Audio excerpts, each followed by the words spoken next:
And German's pretty good at making sure when you it was triggered to explode when you got to the high notes. They wanted you maximum enjoyment. Found something here that couple things. One, stop for this is something I'm gonna for my niece or someone. This is just so beautiful. Somebody put a lot of work into this, the craftsmanship, and I'd probably give it to my niece or. It's just so beautiful. Somebody, worked on it. I have a spot remover at the house. I'll wash it up. I washed that beanie to my first subscriber. That Beanie Baby is in the mail right now. So Monday, it's Navy Yard thing. They pick it up at 5 o'clock Monday. You should have it Friday or Saturday down there in California. I noticed I got another subscriber. I autographed a ball. You're gonna love the autograph. I'll just give it away now. It's a ball I've had it from the ballpark. It's a stress ball. I wrote on it, Veni Vidi Vici. I came, I saw, I conquered. This will probably be a gift from my niece. This is the most beautiful thing I've ever seen right here. That's not true, but it's fucking beautiful. I was on my way out, you guys. I praised Jesus. I was able to do a whole rosary up there where we were screaming at each other. Then I saw something. Yeah, it reminds me of that scene in The Big Short. You got to appreciate that. He's a one-eyed weirdo out of Cupertino with a tremendous conviction to always tell the truth. But he says, he calls his angel investor, and he says, "Hey, Lawrence, I found something very, very interesting." And he says, "That's awesome, man. Every time you find something interesting, we freaking make money. What stocks are you valuing?" He says, No. Not stocks." Okay. So anyway, I saw this thing. And I got to turn this thing back on. I don't think I want to get cut right there again. And this is what I've done differently. I turned on the flash. I've got the flashlight on. You guys got to see this. It's in the pitch black dark. This is how you treat. This is, in my view, this is something of how you treat.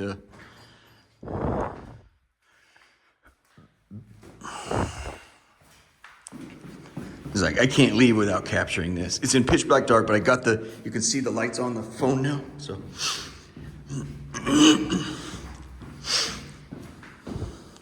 Yeah, walk by faith, and sometimes your iPhone flashlight. So let's see here. What do we got here? Here's your lobby.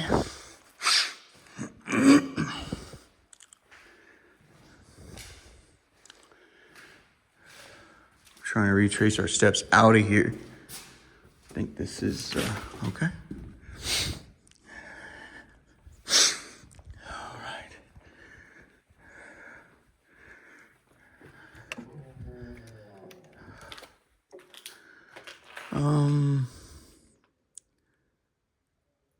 Fuck, there's people here. There's fucking people here for sure.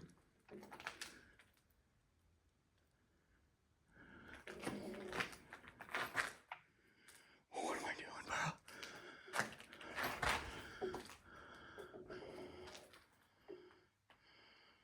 Oh my gosh, please, dude. Hail Mary, full of grace, the Lord is with thee. Blessed art thou amongst women. They sounded white. That's just one. I don't. I was gonna say don't read into that, but you gotta, in this situation, you fucking read into it. Hail Mary, full of grace. Dude, where are we, bro?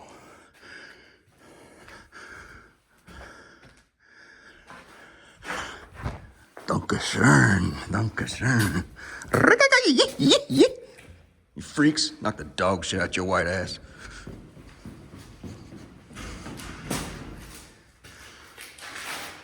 Are you sure? Yeah. This is where it gets immensely dark.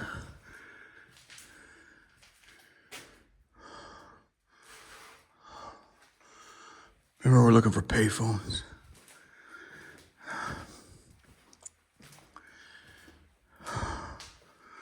That is about as dark as it's gonna get right there. Oh my gosh. Hail Mary, full of grace, the Lord is with thee. Blessed art thou amongst women, and blessed is the fruit of thy womb, Jesus.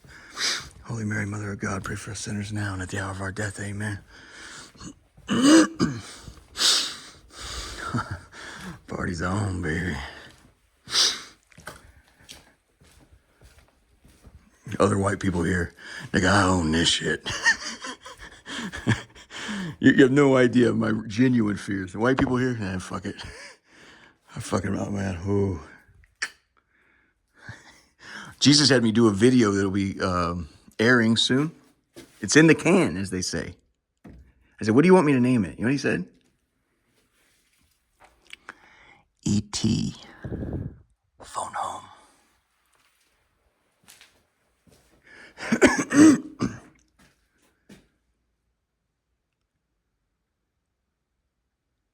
Yeah, fucking white people. Man, they are scared as shit.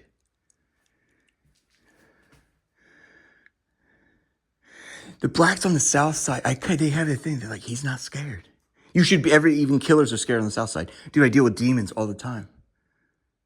That's the thing. It's like, well, why aren't you scared? You know, well, the blacks. And then when the blacks say, well, why aren't you scared here? Well, the demons. And if there's something worse than that, there is.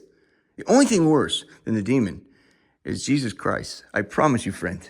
They work for him. There is no light in here. But there's no way I can leave here without my niece seeing these jumps right here. This is a vault of books. There ain't no light. There ain't no light down there. It's pitch black. Who knows what these slideshows or some shit. Now if this is film, these are extremely flammable. I think this is old film. Did they ran it? Yep, that is. They ran into this problem in Hollywood storing this shit right here. It's for some reason I don't know, you know. You can call my pastor Patrick McVeigh. He'll tell you about the tensillary strength and the flammability of that shit right there. He'll tell it to you from the pulpit, friend. Now we're into some shit. Now you've hit on a vein of gold here. Oh, whew, you see. I mean, we in some jaunt here, bro. Come on. Dictionary of the Bible. You could come in here, pull out, make your own library. They burning this shit, friend. I mean, come on. Dictionary of the Bible. I mean, you could really collect on some, you know. Do you know where I got some of my best education? My Uncle Mark, incidentally, the Lord provides, man. My Uncle Mark he often would buy books at the Goodwill. $1.65, friend, for a paperback and $2.25 for a hardback. And his interests, were similar to mine. That's where I learned a lot of war stuff, his books. And then I've happened upon we got any other books? He said, yeah, great score from Goodwill. Look at all these books on Jewish history. Friend, if you want to know where the bear shit is in the buckwheat, study the fucking Jews. Napoleon Bonaparte was the greatest. The Jews, if you don't know what the problem with the Jews is, just no matter what side you're on, if you don't know what that problem is, I don't know what you're doing.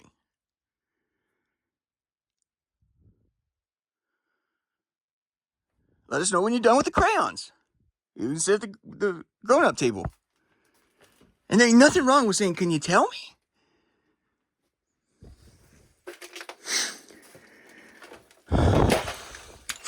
Now here you go. Here's the world's great religions. And so these are Abrahamic faiths. Abraham, do you understand what the beef is between the West and the East? Abraham, Isaac, and Jacob, and Ishmael? Ishmael was the firstborn. There's a screw up. I've already done videos on all this. You guys can consult all that. Ishmael was the firstborn. All them jumps was supposed to go to him. Everyone in the world agrees he was kicked out of the family. Because Sarah actually conceives. And then you have the birth of Isaac. Well, now because he's Jewish, Jesus said the line will come through Abraham, Isaac, and Jacob. You slept with that smoke show assistant of yours. I told you not to do that. Now you have a child there. He says, well, just bless Ishmael, please. He said, I will bless Ishmael. This is always going to be a problem for you, buddy. He says in the Bible This is always going to be a thorn in the side of humanity. Friend, welcome to the thorn. We thought it's always going to be a thorn. They fly airplanes into our buildings, settling an old score where they were hurt. They're understandably hurt. And understandably, we don't like fucking planes bombed in our shit. It comes here. These are the Abrahamic face. Abraham, Isaac, and Jacob. That's the beef. He was kicked out of the family. They're beautiful olive-skinned people, still committed to holiness. Jews in Israel. Jews, Christians, Abraham. All started from the same tree, but they just branched differently. And then you got Protestants who decide to get the spin-off, and the Hollywood spin-off, and go who knows where off the new world. And just 1, 2, skip a few, make it up as you do. Well, that old shit don't get it.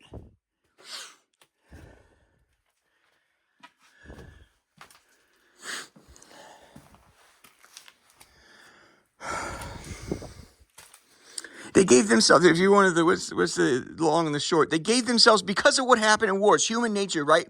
C.S. Lewis said, he says, me and my brother Arnie, when we were kids, he says, I recall we were coloring, right? And I remember he made a line in my picture, in my painting. And my little son was drawing, and he made a little line. Or I made a line in his. And he's like, well, you prick, that's what brothers do. He says, this matter was easily resolved by allowing him to put a line of equal length through my drawing. Now we're even. That's human nature. I'm afraid I might have listeners. That's human nature. You are given the laws from heaven down to Moses, yada, yada, man. This is what you're to do. If you don't, you're not going to like it. Those laws govern that behavior. This is what happened in the Middle East. This is exactly from everything I've been given. They say, remember what they said flying those airplanes into the buildings? It was vicious, fucking unbelievably sick. Everything's fine. We're going to return to the airport. Just stay calm. It was disobedience to them that caused their own doom. It was a lie. It's not. We were headed to the worst, most ugliest, fateful thing in the world. So they went by the law of nature when they went back out to the Middle East. They went by the law of nature. The law of God's laws are the laws of grace. Now, you were dealt a hand that was impossible, and you'd have to ask, why would Jesus allow us to be dealt a hand that was impossible? Well, because you ain't trying to listen, right? So what did they do? This is how Arnie and C.S. Lewis, the two brothers, resolved their differences. I get to put a line of equal length through your drawing. Now it's solved. Now we can go on. So what they did in the Middle East, this is the big secret.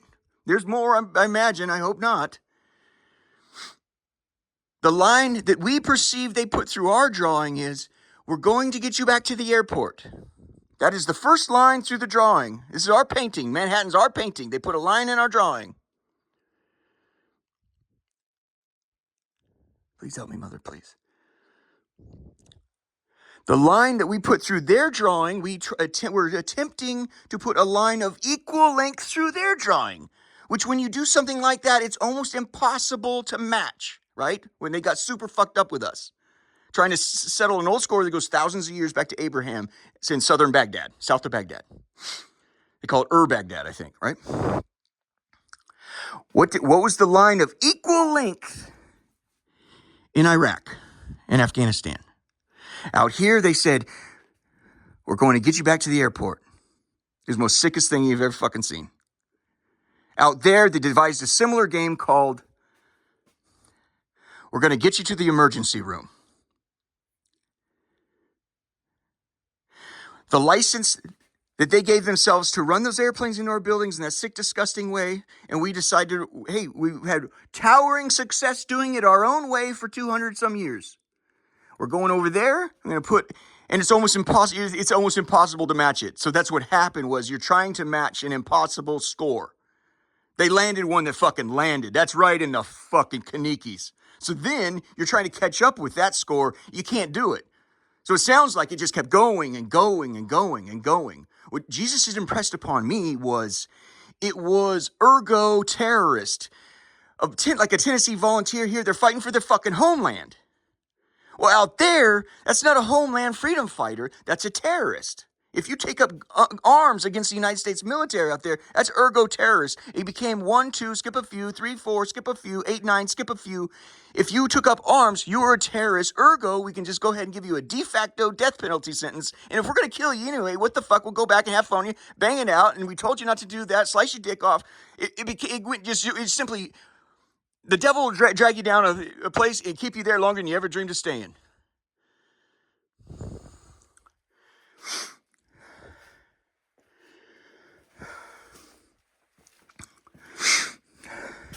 I love these books, you guys. I'm crazy about these books.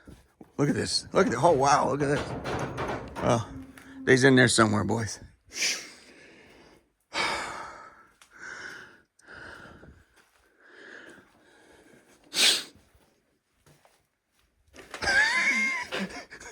Thank you. Sometimes Jesus is funny. And I need the comic relief when this is tough stuff, man.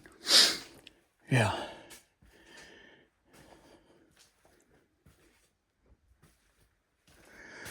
Before I came out here, Jesus said, just remember it's going to be an Indian democracy.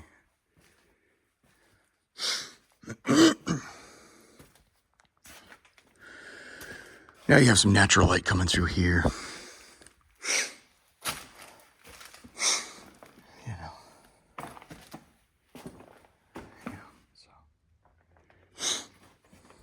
When Jesus took me out of the world and said, you're going to stay here, you're going to be a janitor, you're going to stay here, I hated it. I fucking hated it. Turned out to be the greatest time of my life. I gave myself permission to do just about next to nothing but read all these books. I was going to the library every day and swimming in books. That's the thing, when you allow Jesus to call the shots in your life, why do you not want Jesus to do that, right? Because I'm hungry and I want to be fed. And I'm afraid, honestly, you're so freaking nuts. I'm not going to get fed. I'm afraid I'm going to starve and maybe explode. And guess what? I was obedient, and that's exactly what happened. Well, that's what Jesus wanted to happen. Jesus don't need Ronald Reagan to help him with fucking communism, friend. I fucking loved Reagan, by the way. Then you grow up, you know. Oh, excuse me. Yeah, there was another one of the planners at working for Vortex. He finally let off on me one day. He goes, and every fucking day I have to go by your desk and see that fucking wallpaper of fucking Ronald Reagan.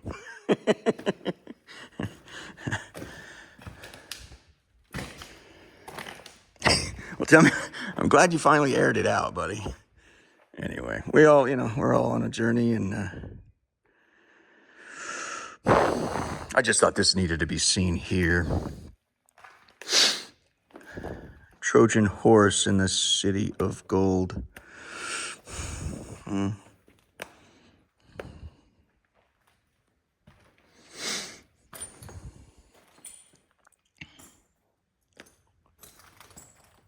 Yeah.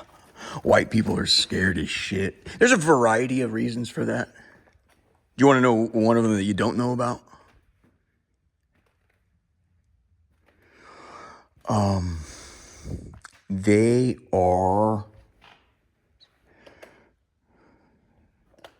They don't own a fortune. This is what Vortex taught me.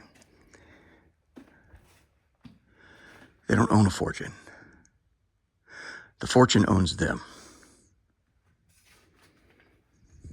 Oh, he's out there swimming off his yacht, acting free and easy. But he knows he farts wrong.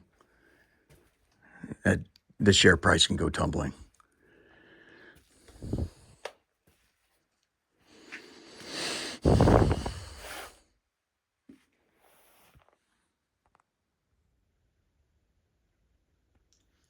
Happy Easter. You got 14 days.